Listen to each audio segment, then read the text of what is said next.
When UNESCO named Tucson a World City of Gastronomy in 2015, at first glance, to some, it didn't seem quite right. Tucson has a lot of great local restaurants, but it doesn't even have the most James Beard award-winning chefs in Arizona, nor is it rated by the prestigious Michelin Guide. People say, oh, I heard that Tucson got the designation, and I didn't know there were that many fancy restaurants in Tucson. The immediate response is like, oh my God, there is so much more than fancy restaurants in the meaning of this designation. Maribel Alvarez helped put together Tucson's application for the designation. She explains it's important to understand the context of the word gastronomy. In the European context, it's a much wider term. It's really equivalent to what we in folklore and anthropology will call food waste, which includes the whole set of practices around food. When you look at the body of work around local food and around food heritage, clearly Tucson is a leader. Most mayors speak highly of their cities. Mayor Rothschild is no exception. Some community leaders approached him about seeking the designation.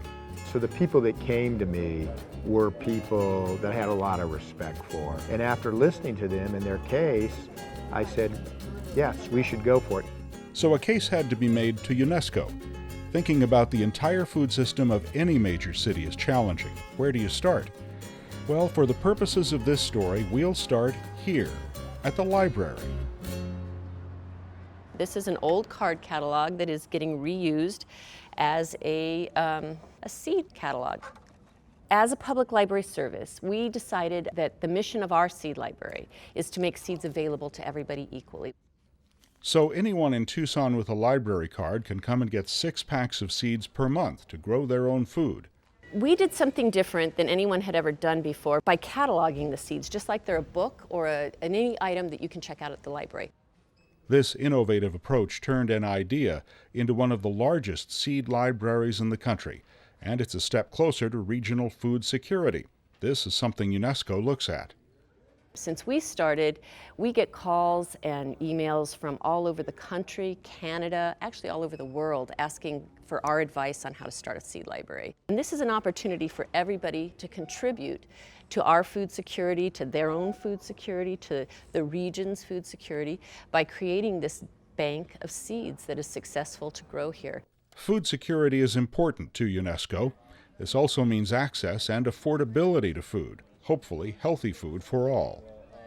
The bigger the city you get to be in, and Tucson's getting to be a large city, food deserts are created, areas in the community where there really isn't fresh fruit and fresh vegetables close by. Hello there, how are you? Pretty today. Well, we always worry about food. We're retired on fixed incomes. This goes a long ways to help. This is Market on the Move, another grassroots nonprofit in Tucson. For only a $10 donation, anyone in Tucson can get 60 pounds of produce every week with no strings attached.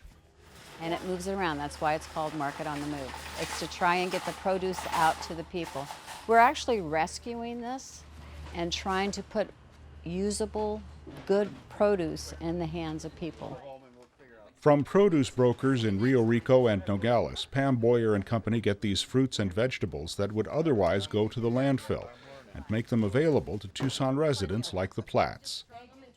This much in the store would be $50, $60 easily.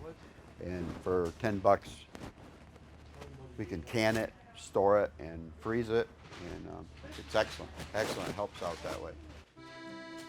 When you start to list all of the resources like this in Tucson, the list grows long quickly. We will not even get close to highlighting them all in this story.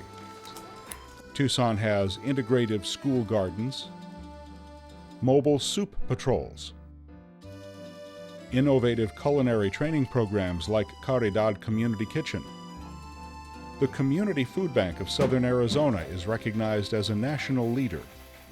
It even sponsors farmers markets.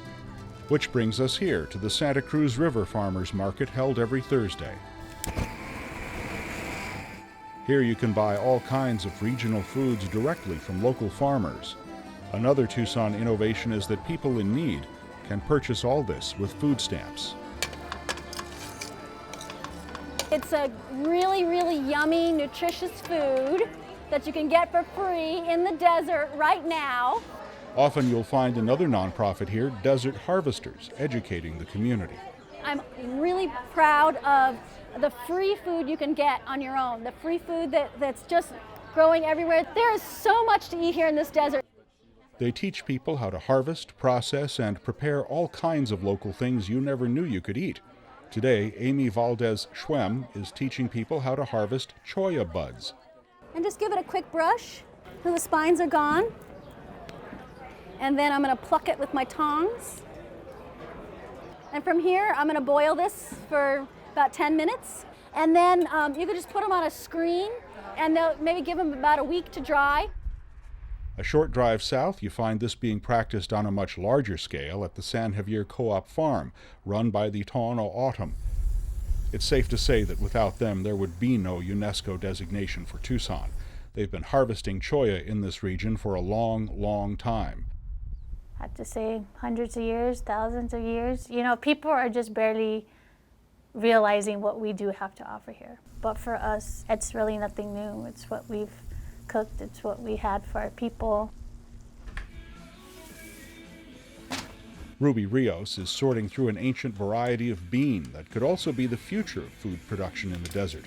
The tepary bean is growing in popularity because it needs much less water than other legumes, can survive extreme weather, and has a high yield. It doesn't surprise me, it just makes me feel good that we are reaching people not only within our community, but our surrounding community, that these are healthy products. They're all natural, and that they really taste good. These beans are closely tied to the Tohono O'odham's ability to survive and cultivate in this desert. That history dates back over 4,100 years. We're looking at Tucson's birthplace, where our city began as a small farming settlement on the banks of the Santa Cruz River more than 4,000 years ago. Tucson is the oldest continuously occupied settlement in the United States that has been archaeologically documented. This is true. People have been living here and cultivating food longer than any other place in North America. In this historic location at the base of A Mountain, Mission Gardens was recently re-established. It was once the site of a Spanish colonial garden, and its mission is to interpret 4,000 years of Tucson agriculture. Every day, day after day, 365 days of the year, people have been living the depth of their cultural experiences with food in this region. So all of these individual elements and many more we didn't have time to mention add up to Tucson being recognized as a world city of gastronomy, something Tucson's leaders feel was deserved, but also something they're using as a starting point for growth and conversation rather than an end. Everybody loves food, and we can get people around the table and food brings them together. Start a conversation. You know, what are we going to do to improve this? To be more healthy, get rid of the diabetes, get rid of the obesity. And it's good too, you know, so. And I was thrilled that they saw the richness of our culture here and everything that we had to offer. I guess I was surprised just because we don't get that much recognition all the time. Tucson kind of goes under the radar a lot. We're not the biggest city, but we have a richer history than most cities. So having this designation is something that we can market as a region, and we can market it for all sorts of reasons. Yes, our fine and unique restaurants, but also our native food culture, our local food culture, our farms, and we're doing that, and that's already having an impact. These things were always here. They were always present, and only a few people knew about it. So now we have the opportunity to connect all the dots and raise a big sort of tent under which all of these things can be seen for what they are.